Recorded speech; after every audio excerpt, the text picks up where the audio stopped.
Hi, this is Dr. Adam Stewart, and I'm here to tell you how family doctors can give ourselves 5 to 10% raises effective immediately for work we are already doing instead of waiting for the government to hand out 1% raises or waiting for 1% adjustments in relativity formulas.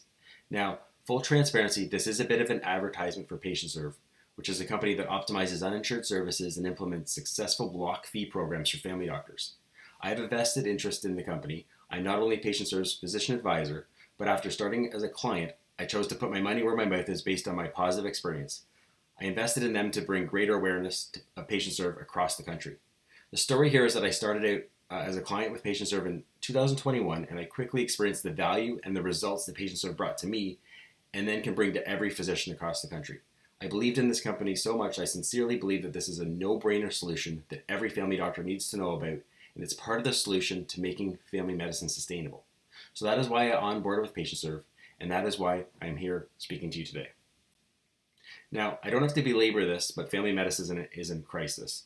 Rising expenses, zero to no raises, rising admin burden, burnout, lack of appreciation. The headlines are everywhere.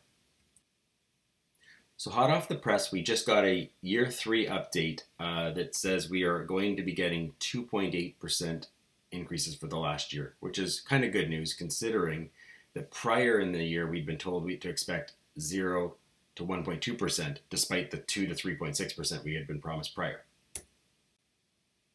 I just want to do a little bit of a history recap here though.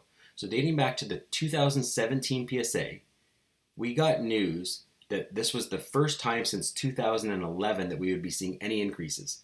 And if you can remember back then, we were actually enduring unilateral cuts back then. So this was supposed to be good news where we would see raises of 0.75, 1.25, 1%, and 1%. Again, this was supposed to be good news. And here we just see the family medicine receiving about 1% raises over that time period.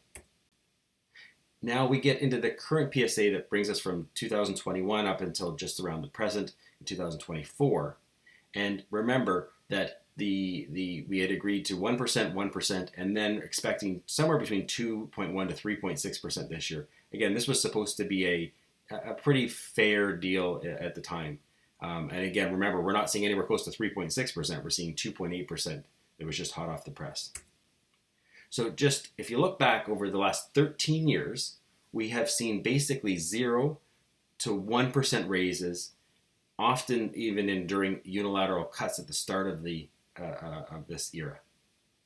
It's kind of like that boiling frog analogy where they slowly increase the temperature and we don't really seem to notice what's going on.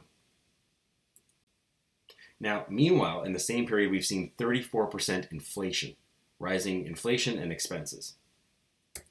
And if you look back just the last 3 years, 14% inflation just over the last 3 years. And I just did some QuickBooks analysis and I'm seeing like 30% increases in my staffing costs over the last 3 years. So when we go back to the year 3 update that we just got, where they've announced 2.8%, but not so fast, because if you look at the relativity formulas, going back to the last PSA when we were allotted 2.01%, this is the way the numbers fell. In that family medicine, especially if you're a faux doctor, for example, was only seeing 1.7% increases then. Again, more 1% increases basically. And what's more, if you go back to earlier in the year, there was an email that came out that mentioned that the OMA and the government are significantly apart on where they stand in these negotiations. So when you just take a second to think, how long before we actually see an agreement? I know we got some good news that we're going to see some early arbitration for the year 1 of this 2024 agreement, but how much do we really think this raise is going to be given the history? So what can we do to stay afloat? How can we make family medicine sustainable? Well, here are a few options. Take on more patients, but that means working harder when we're already burnt out. We could try to cut expenses, but that paradoxically decreases revenue because it tends to cut efficiencies. Or we could try to increase revenue from existing work that we're already doing, as in don't work harder. We do not have control over what OHIP pays us, but we can control what our uninsured services revenue is. And that's where PatientServe comes in. So I mentioned at the beginning, full transparency, I have a vested interest in PatientServe, but that stems from starting out as a client and experiencing the results. I believe in PatientServe, and I believe that it's a no-brainer solution that every family doctor needs to know about. So I started with them as a client in October 2021, and I was already kind of business-minded and keenly aware of the value of my time and the value of uninsured services. In fact, I'd already tried implementing my own block fees back in 2015, but that failed miserably. It was an administrative nightmare, and I only had a handful of patients sign up. Still, I was doing pretty well. I was billing about $13,000 a year in uninsured revenue, and that was in a rural, low SES area. But as soon as I started with PatientServe, my results doubled immediately, and they've been growing every year since. And for most doctors, the results are even more dramatic because most doctors are starting out billing maybe $3,000 or $6,000 a year in uninsured services, and they're seeing their revenues jump to 20,000, 25,000, 30,000, or even more. They're seeing 4 to 5 to 6 times their uninsured revenue. And even the already successful clinics that start with PatientServe see their revenues increase dramatically as well. So here's a little bit of a typical example.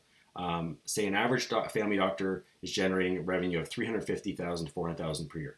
And just as an aside note for the public, if you're viewing this, that seems like a big number, but remember, out of that comes about 30 to 40% overhead, and then taxes, and no pensions and no benefits. So the actual take home is relatively low. It's not that astronomical of a number. So the PatientServe typically increases for family doctors their uninsured revenue by $15,000 to $40,000 per doctor per year. So that equates to a 5 to 10% raise right now, effective right now, for work you're already doing. And just a little bit of note on the cost of delay. So every month that passes, if you're missing about $2,000 in revenue, if you were to look at that value over time, over the next 10 years, that would translate into about $250,000, which would put a dent in most people's retirement plans. So if any of this interests you at all, I strongly recommend you go to patientserve.ca and book a demo. You won't regret it.